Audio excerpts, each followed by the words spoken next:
बिहार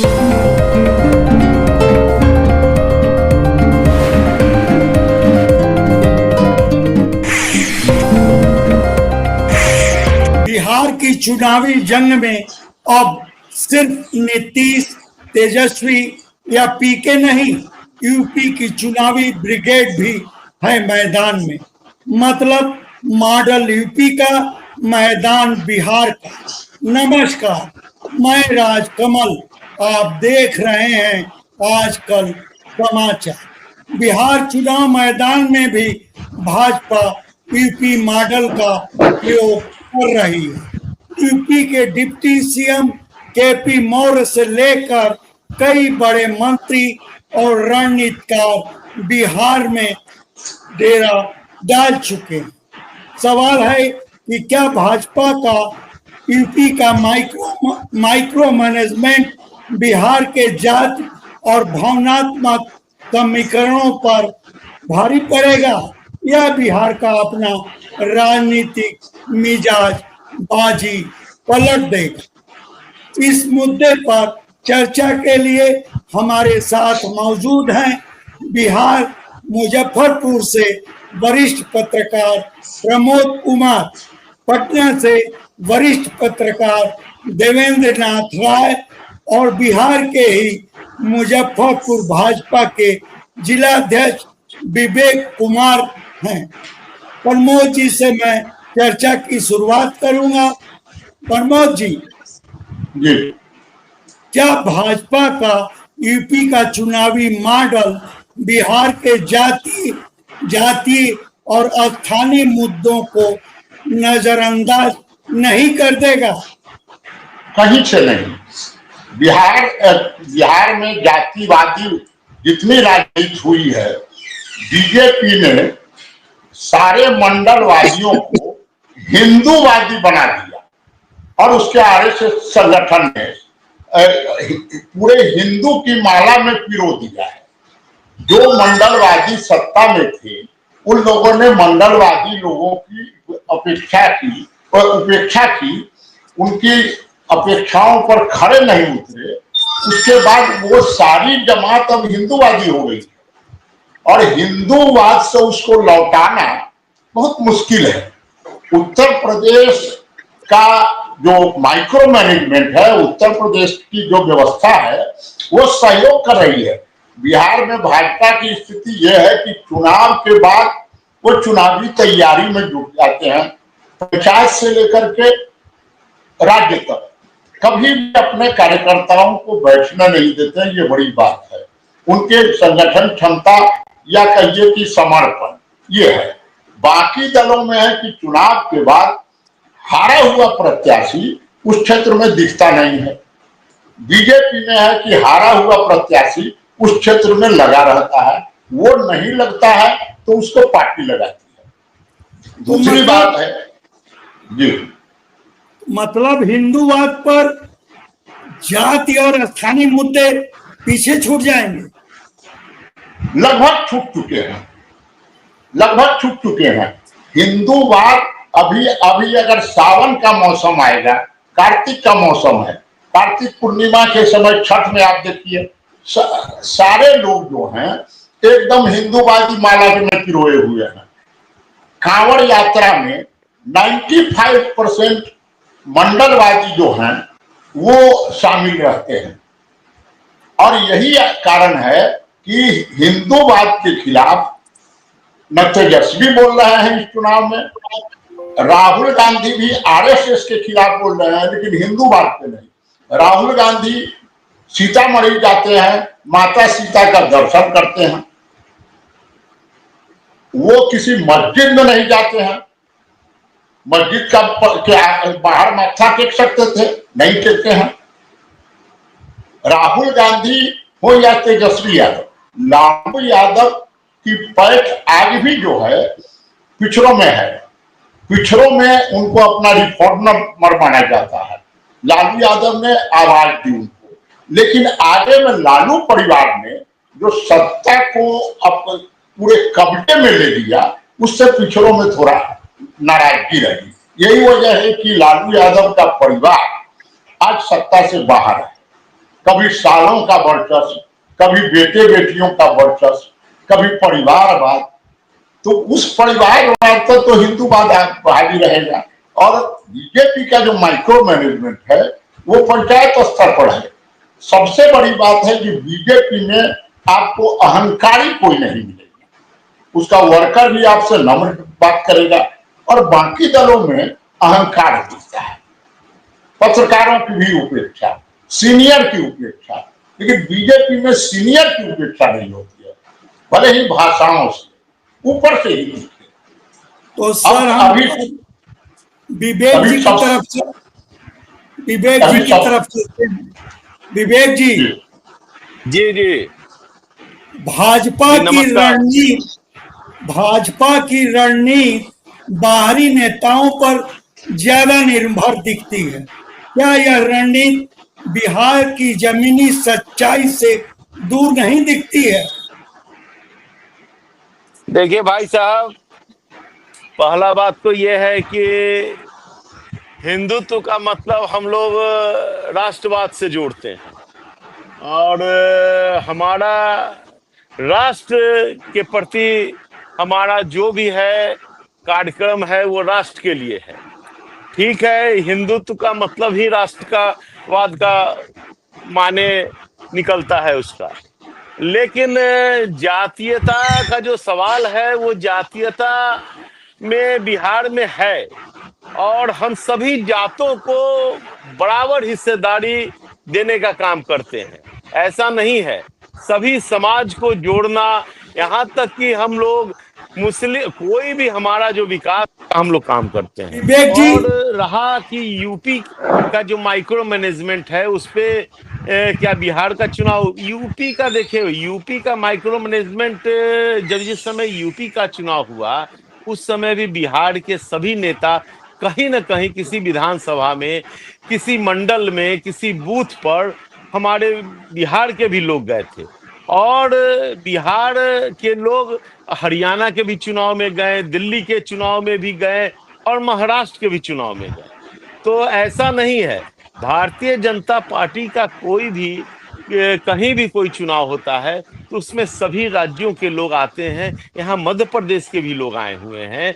मध्य प्रदेश के हमारे संगठन मंत्री हितानंद शर्मा जी हैं, वहाँ भारतीय जनता पार्टी के, वो भी हमारे इसी तिरहुत रेंज में आए हुए हैं।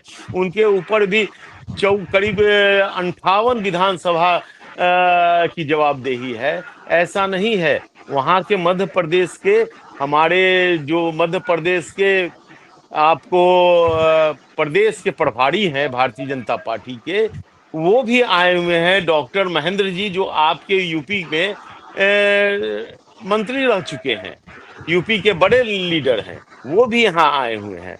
ऐसा नहीं, सभी राज्यों के लोग आते हैं, एक दूसरे का सहयोग चुनाव के समय में हम लोग लेते हैं और देने का भी काम करते हैं। मतलब ये और बिहार के चुनाव में ये निश्चित तौर पर ये 5वां चुनाव है एनडीए का, और एनडीए 5वीं बार सत्ता में आएगी, और 5वीं बार सत्ता में आना कोई आसान काम नहीं होता है। लेकिन जो हमारे आदरणीय प्रधानमंत्री जी का जो मॉडल है विकास का, और जो हमारे यहाँ एनडीए के जो हमारे नेता हैं नीतीश कुमार जी का जो मॉडल है, और जिस ढंग से वो विकास पर काम करते हैं, आज विकास के मामले में बिहार की तस्वीर बदली है। इसको जनता महसूस कर रही है। एक एक गांव में रोड, एक एक गांव में नाला, एक एक गांव घर तक पानी, स्वच्छ जल पहुंचने का काम, स्वास्थ्य की सेवाओं में, शिक्षा की सेवाओं में, बिजली में, इस ढंग का अभूतपूर्व परिवर्तन आया है इन 20 सालों में कि यहाँ की जनता महसूस करती है।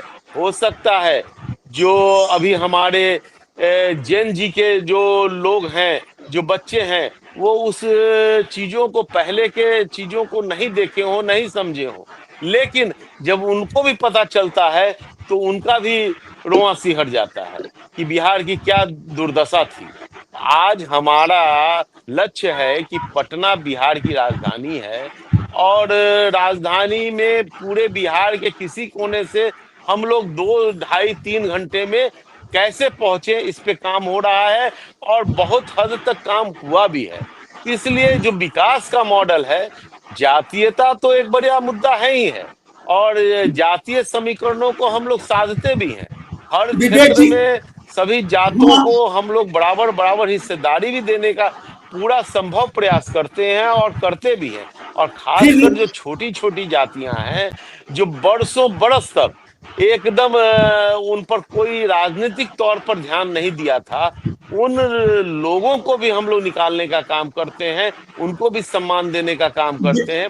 देवेंद्र जी, क्या बिहार में 2025 का चुनाव सिर्फ भाजपा बनाम राजद कांग्रेस की सीधी टक्कर रहेगा, या पीके तीसरी ताकत के रूप में उभरेंगे? देखिए, मैं इस बार के बिहार चुनाव को पिछले बीते हुए चुनावों से थोड़ा अलग हट के देख रहा हूं।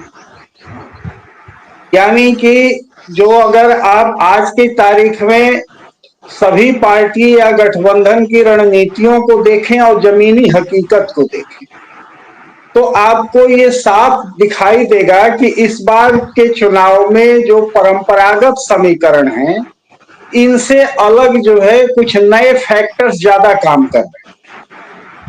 यानी वादों की विश्वसनीयता।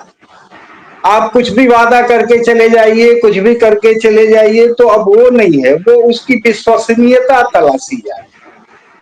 फिर एक युवा मतदाता, एक बड़ी संख्या में युवा मतदाता बिल्कुल मुखर रूप में आगे आया, जिसे आप सोशल मीडिया के रूप में सामने देख रहे हैं, जो मुद्दों पर रिएक्ट करता है, चीजों को समझता है। अब जैसे राजद ने ये दिया कि हर घर एक नौकरी, सरकारी नौकरी हर घर में एक वो देंगे, इसका उन्होंने वादा किया। अब सोशल मीडिया पर आप भी पढ़ रहे होंगे, इस पर युवा ही सवाल उठा रहे हैं कि कितनी नौकरियां हैं, आप कितनी नौकरियां बना देंगे, कितने पद सृजित करेंगे, आदि आदि करके उनको इस पर पूरी तरह घेरा जा रहा है। तो ये विकास की एक नई उम्मीद देखी जा रही, जहां विकास केंद्रित एक सोच भी दिख रही।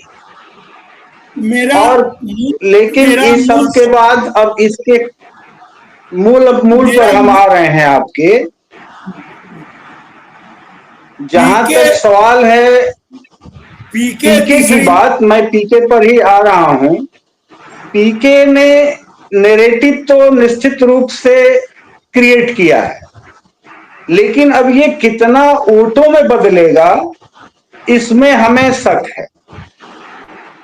और वो शक इसलिए है कि अभी भी जात की राजनीति यहां हावी है, उसको आप पूरी तरह खारिज नहीं कर सकते। उसी तरह अभी चर्चा हुई, प्रमोद जी ने भी इस बात को उठाया और विवेक जी ने भी कहा हिंदूवाद को लेके, तो एक हिंदूवाद की भी भावना है। तो ये दोनों ही चीजें हैं। इसके बाद आप जात की स्थिति तो देख रहे हैं कि टिकट का बंटवारा हो या आपको जो दलों का गठबंधन हो, इसमें भी साफ आपको दिख रहा है कि कहीं ना कहीं जाति की चीजें इसमें निश्चित रूप से गुंथी हुई हैं और उससे अलग कोई हो नहीं पा रहा है।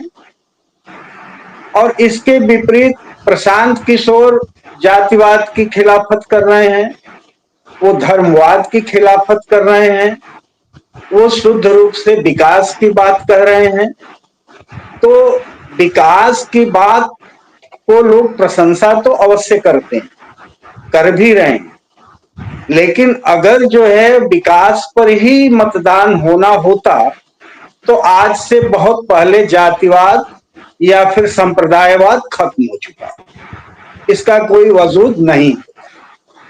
तो कहीं ना कहीं विकास जो है वो गौण है और विकास कहीं ना कहीं खो गया है, कहीं ना कहीं विकास नीचे ही है। आज भी जाति और धर्म उसके ऊपर हैं।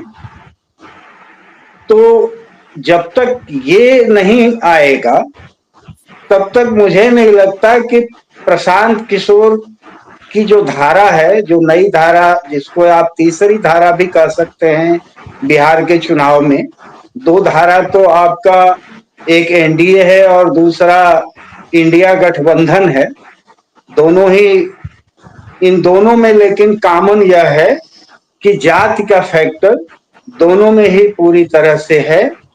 और जहां तक संप्रदाय की बात है तो हिंदूवाद को लेके जहां एनडीए पूरी तरह मुखर है, वहीं पर इंडिया गठबंधन थोड़ा सा दब ढका करके ही वो भी एक हिंदूवादी सोच और अपनी अप्रोच को दिखा रहा है। लेकिन देवेंद्र जी, जो पीके की सूची आई है वो जाति समीकरण बैठाते दिख रही है। खैर मैं ज्यादा नहीं इस पे प्रमोद जी नहीं, इस पर एक क्लियर कर दूं, आपके इस डाउट को मैं क्लियर कर, क्योंकि उन्होंने, आपको याद होगा कि पार्टी के गठन के समय ही एक बात कही थी। उन्होंने कहा था कि हम जातिवाद के समर्थक नहीं हैं, लेकिन जिसकी जितनी आबादी उसकी उतनी हिस्सेदारी, उतनी भागीदारी की नीति का मैं पक्षधर। तो इस हिसाब से मैं जो टिकटों का बंटवारा करूंगा तो उसमें इस जाति की, जिस जाति की जितनी आबादी है उस प्रतिशत को मैं बनाए रखने का प्रयास करूंगा। खैर, तो अब मैं प्रमोद जी के पास, प्रमोद जी, क्या यूपी का संगठनात्मक अनुभव बिहार में भाजपा को निर्णायक बढ़त दिला सकता है? बहुत हद तक अग्नि परीक्षा है। जैसे संगठनात्मक अनुभव से सीमांचल में आप देखेंगे कि जब योगी जी का दौरा होगा तो वो सबसे असरदार होगा, क्योंकि 2020 के चुनाव में जल जमाव के कारण मुजफ्फरपुर में सुरेश शर्मा हार गए थे। वोटरों ने उनको रिजेक्ट किया जल जमाव के कारण। वही स्थिति थी कटिहार में तारकिशोर प्रसाद की। तारकिशोर प्रसाद के यहाँ जल जमाव था, वो चिंता में थे कि कैसे नैया पार होगी। और तारकिशोर प्रसाद जी के यहाँ जैसे ही योगी जी का दौरा हुआ, तारकिशोर प्रसाद जी की बाजी पलट गई और तारकिशोर प्रसाद जीत गए। तो यूपी मॉडल के ब्रांड एम्बेसडर तो योगी जी हैं। पहले से उनके डिप्टी सीएम कराने का मतलब है कि योगी जी की धारदार यात्रा इस बार होगी। और योगी जी जब आएंगे तो लोगों को उम्मीद जाएगी योगी जी के मॉडल पर बिहार में बुलडोजर मॉडल अगर चला और घुसपैठियों के विरुद्ध अभियान अगर चला तो सीमांचल से बड़ी संख्या में सीटें मिलेंगी। प्रशांत किशोर वहां से उम्मीद रख रहे हैं। प्रशांत किशोर के बारे में बहुत अच्छा कहा देवेंद्र जी ने कि जिसकी जितनी जाति, जिसकी जितनी हिस्सेदारी उतनी भागीदारी, उतनी भागीदारी। तो आप चले जाइए, अभी उन्होंने एक अच्छा काम किया। उनके लिस्ट में एक नाम मैंने देखा, कर्पूरी ठाकुर जी की पोती का। उन्होंने दिया कर्पूरी ठाकुर की जन्मभूमि से टिकट, वो जागृति ठाकुर को। वो असरदार होगा, क्योंकि कर्पूरी ठाकुर के परिवार का कोई व्यक्ति जब चुनाव लड़ता है तो बहुत लोग सम्मान की नजर से देखते हैं कि कर्पूरी जी की पोती है, गुदरी के लाल की पोती है। लेकिन बाकी जगहों पर जो उनके उम्मीदवार आए हैं, मुजफ्फरपुर में उनके उम्मीदवार के विरुद्ध विद्रोह हो गया, उन पर आरोप लगे सच्चा है या झूठा है, और विद्रोही उम्मीदवार संजू केजरीवाल मैदान में आ चुका है। तो सूचियों के आधार पर आप पर आरोप लग रहे हैं।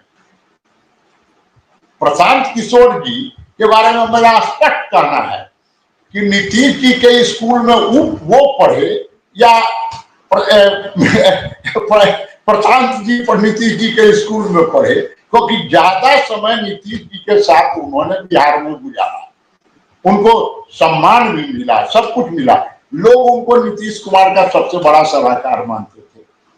उनके यहाँ विद्यार्थियों की जितनी भीड़ लगती थी और पद पाने वालों की भीड़ होती थी, प्रशांत जी से परिचय हो गया तो एकदम हमारा वारा न्यारा हो जाएगा। ये भावना उन्होंने लोगों को दी और संपर्क हुआ नीतीश जी के रहते हुए बिहार, नीतीश जी के यहाँ रहते हुए उनको बिहार के लोगों से। इस सच्चाई से दूसरी बात, इस समय तेजस्वी यादव डिप्टी सीएम बनाए गए और तेज प्रताप यादव मंत्री बनाए गए, उस समय सलाह तो इन्होंने ही दी थी। उस समय तो इन्होंने विरोध नहीं किया था कि नॉन मैट्रिक सीएम मिले। नॉन मैट्रिक सीएम अगर बिहार पर मिला तो उस सलाहकार में प्रशांत देवेंद्र जी, मैं आपके पास आ रहा हूँ। हाँ जी। क्या भाजपा की द्विध्रुवी लड़ाई की रणनीति पीके के बढ़ते असर को रोकने के लिए है? देखिए, भाजपा शुरू से ही जो सीधे इंडिया गठबंधन से ही उसकी प्रतिद्वंदिता है, वो फैक्टर मान ही नहीं रही है प्रशांत किशोर को, ना इंडिया ही गठबंधन ही इनको फैक्टर मान रहा है।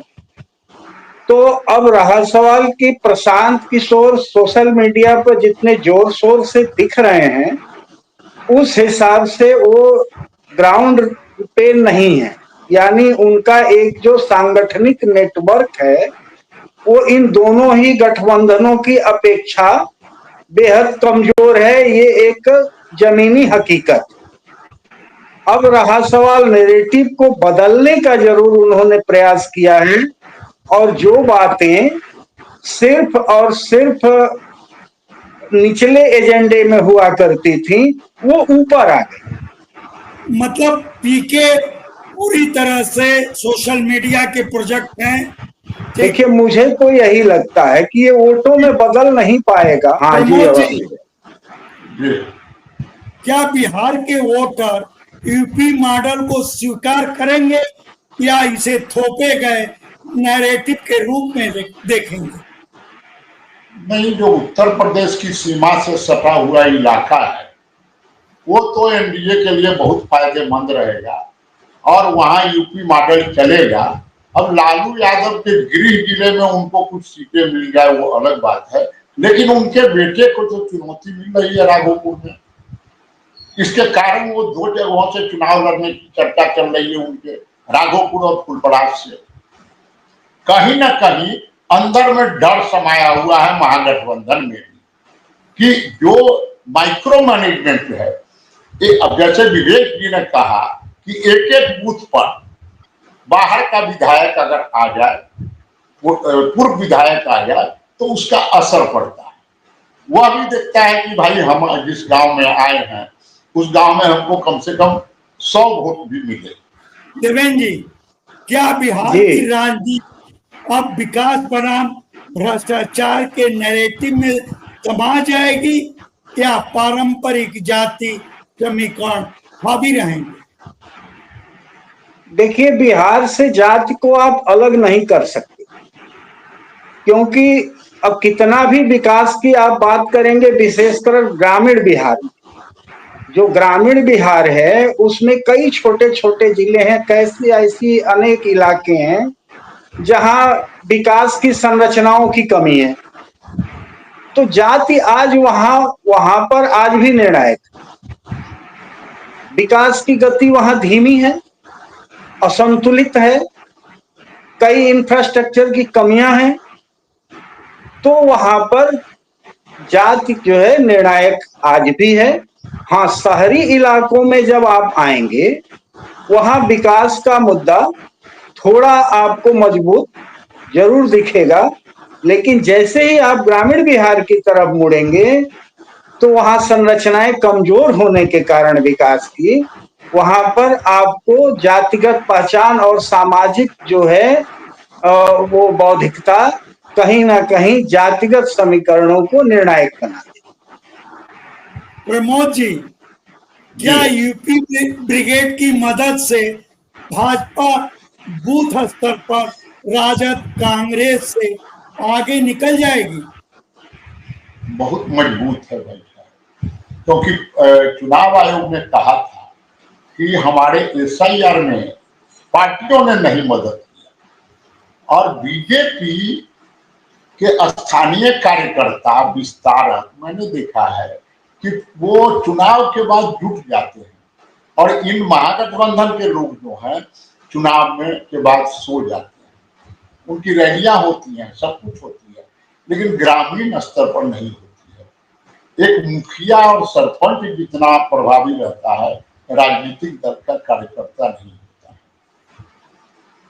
इसलिए वो मॉडल हावी रहेगा और उससे सपोर्ट मिल रहा है बिहार के भाजपा को, जो मजबूत सपोर्ट है।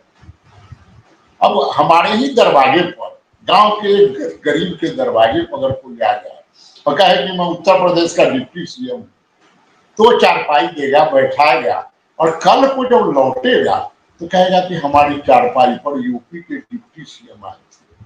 उसको कुछ मिले या नहीं मिले, उसको लगता है कि मेरे दरवाजे पर है, और अगल बगल के घरों में, उस टोले में उसका सम्मान बढ़ता है, उसकी चर्चा होती है। तो वो मॉडल वहीं पर प्रभावकारी हो जाता है, उसकी छाप रहेगी। तो देवेंद्र जी प्रमोद जी कह रहे हैं कि यूपी मॉडल हावी रहेगा, तो क्या माना जाए कि भाजपा का यह मास्टर स्ट्रोक साबित होगा यूपी मॉडल, या ओवर कॉन्फिडेंस? देखिए, हम आपकी दूसरी बात पे ज्यादा सहमत हैं, ओवर कॉन्फिडेंस, अति आत्मविश्वास, क्योंकि बिहार एक अलग राज्य है। जब आप इसको चारों तरफ जब घूमते हैं बिहार के, जैसा कि मैं चारों तरफ सभी दिशाओं में मैंने काम किया है, भागलपुर के क्षेत्र में काम किया है, मुजफ्फरपुर तो काम किया ही है, हमने गया के परिक्षेत्र में भी काम किया है और पटना के भी परिक्षेत्र। तो इस प्रकार से मैंने पूरे बिहार को देख करके जो समझा है कि बिहार को समझना किसी के लिए बहुत आसान नहीं है। तो अब एक सबसे अच्छी बात इस बार के बिहार चुनाव में जो उभर के आई है कि इस बार जनता प्रतिनिधियों से यानी पूछ रही है उनसे कि आपने किया क्या है। वो ये नहीं सिर्फ देख रही है कि आप बोल क्या रहे हैं, वही सुन के वो ताली नहीं पीट रही है कि आपने खूब अच्छी अच्छी बातें कह दी, खूब अच्छे अच्छे वादे बता दिए, आपने आश्वासन दे दिया, और वो ताली पीट के खुश हो गई कि चलिए अब तो भाई सब हो जाएगा, सारा रामराज हो जाएगा। वो अब ये नहीं सुनना चाहते। तो एक जवाबदेही की राजनीति तय करने का काम बिहार इस बार कर रहा है। तो मुझे जहां तक उम्मीद है कि आसान नहीं है कि आप यूपी मॉडल लाएं या गुजरात मॉडल, यहाँ कहीं ना कहीं बिहार मॉडल पर ही आपको आना पड़ेगा और चुनाव अंततः बिहार मॉडल पर ही होगा। प्रमोद जी, फिर पीके से जुड़ा सवाल है मेरा कि क्या वह इतना स्पेस भी नहीं बनाएंगे कि ये राजद और राजग के लिए चुनौती बन पाए? पीके कई क्षेत्रों में नहीं हो सकता है, एक दो क्षेत्र हो जाए उसमें हो सकता है। अभी तक उनके जो उम्मीदवारों की सूची आई है उसमें कहीं भी चुनौती नहीं दिख रही है उनके उम्मीदवारों से। हाँ, मैंने इस मोरबा का जिक्र किया, वहां चुनौती रहेगी क्योंकि कर्पूरी ठाकुर की पोती लड़ेगी। तो एक गोपालगंज में शशि शेखर सिन्हा जी को, डॉक्टर शशि शेखर सिन्हा को मिला है। वो अब्दुल गफूर के मुंह बोले भतीजे थे और हैं, और वो उनके पिताजी वहां के ख्याति प्राप्त डॉक्टर थे, डॉक्टर अमितपाल सिंह, उनको एकवाली बाबू लोग कहते थे। तो दो चार क्षेत्रों में कह सकते हैं, बाकी क्षेत्रों में उनकी लहर हो, हवा हो, ये नहीं। आगे होगा या नहीं। आपने मंत्रियों पर भ्रष्टाचार के आरोप लगाए, मंत्रियों ने इस्तीफा नहीं दिया, मंत्रियों से इस्तीफा नहीं दिया गया, और आप उसके बाद जो आंदोलन चलाए वो चुनाव के कारण आपने उस आंदोलन को सीधे उसको लंबा नहीं खींचा। तो असरदार अगर आपके आरोप हैं तो आगे तक खींचना चाहिए, न्यायालय की प्रक्रिया के इंतजार नहीं होना चाहिए। जो भ्रष्ट, जिनको आप भ्रष्ट मान रहे हैं, संपत्ति अर्जित करने का आरोप लगा रहे हैं, उनके विधानसभा क्षेत्रों में आपकी क्या योजना है उनका विरोध करने? मतलब पीके चुनौती नहीं है, ऐसा नहीं है, कहीं नहीं। हाँ, चुनौती आपको तेजस्वी हो सकते हैं, तेजस्वी के घटक दल होंगे कि नहीं है मैं नहीं जानता। कांग्रेस तो होगी ही नहीं। कांग्रेस तो 19 जीती है, वो कोशिश करेगी कि 19 हमारे द्वार बरकरार रहे, उससे दूना होने की उम्मीद तो नहीं दिखती है। खैर कांग्रेस का महागठबंधन तो चुनौती है, उसमें सबसे ज्यादा चुनौती है माले। माले जो है, माले ग्रास रूट पर करता है काम। उसके सुदामा प्रसाद ने आरा में आरके सिंह को हरा दिया, जिनकी छवि ईमानदार IAS की थी। और सुदामा प्रसाद एक साधारण कार्यकर्ता से विधायक के संसद में 75 साल के बाद पहली बार गए। माले का कोई आदमी और उस कानून जाति का आदमी पहली बार गया। तो माले ज्यादा चुनौती है, राजद ज्यादा चुनौती है, कांग्रेस नहीं दिखती है। महागठबंधन के कितने लोग कांग्रेस के लिए प्रचार करेंगे ये तो देखा जाएगा। राजद के लिए कर सकते हैं। व्यापक तो महागठबंधन की ही बात आएगी ना। व्यापक गठबंधन है, लेकिन एक बड़ी दिक्कत होती है कि रैलियों में लोग दिखते हैं, लेकिन पूरे क्षेत्र में अगर जनसंपर्क में पूरा महागठबंधन के लोग साथ जाएं तब तो वहां तो उम्मीदवार के भरोसे चुनाव होता है, उम्मीदवार के माथे पर रख दिया जाता है। बीजेपी ने जो सिस्टम बनाया कुछ वर्षों से, उसमें इन लोगों को बहुत पीछे छोड़ दिया। उसके कार्यकर्ता भी काम कर रहे हैं, उम्मीदवार भी काम कर रहा है, सब सेपरेट काम कर रहे हैं। देवेंद्र जी, अब आखिरी सवाल आपसे, क्या बेरोजगारी, शिक्षा और महंगाई जैसे मुद्दों पर विपक्ष भाजपा के विकास नैरेटिव को काट पाएगा? देखिए, आपके इस सवाल के जवाब देने से पहले मैं एक चीज बताऊं जो अभी प्रमोद जी कह रहे थे। ये दोनों गठबंधन अपने परंपरागत रणनीति से इस बार अलग हट करके और कहीं ना कहीं ये विकास, शिक्षा, रोजगार जैसे मुद्दों पर केंद्रित हो गए हैं और उसी पर बहस कर रहे हैं। इसका श्रेय पूरी तरह से आप प्रशांत किशोर को दे सकते हैं। प्रशांत किशोर भले ही अपने उम्मीदवारों को जिता न पाए, या कह सकते हैं कि अपनी पार्टी को या अपने नैरेटिव को वोटों में तब्दील न कर सकें, लेकिन कहीं ना कहीं इन दोनों गठबंधनों को उन्होंने ये मजबूर जरूर कर दिया है कि आप इस पे बात करें। तो इसलिए मुझे जो लगता है, अब आपका प्रश्न, कि कहीं ना कहीं इस बार के चुनाव में खासतौर से युवा मतदाता शिक्षा, स्वास्थ्य और रोजगार के ऊपर मतदान करें। आज की चर्चा का निष्कर्ष यही रहा कि बिहार में इस बार सिर्फ मुद्दों की नहीं, रणनीतियों की भी जंग है। एक तरफ भाजपा का यूपी मॉडल है, संगठन, अनुशासन और नैरेटिव के साथ, तो दूसरी तरफ है राजद कांग्रेस का जाति और जन भावनाओं का पारंपरिक ताना बाना। तीसरा कोना पीके भी जोड़ने की कोशिश में है। नतीजा चाहे जो हो, लेकिन इस चुनाव में बिहार बनाम यूपी मॉडल की टक्कर जरूर देखने को मिलेगी। इस सिलसिले में आप क्या कहेंगे, यह हमारे कमेंट बॉक्स में जरूर बताएं। धन्यवाद। आपसे आग्रह है कि हमारे चैनल को लाइक करें, शेयर करें, सब्सक्राइब करें और फेसबुक यूजर हैं तो हमारे पेज को फॉलो करना ना भूलें।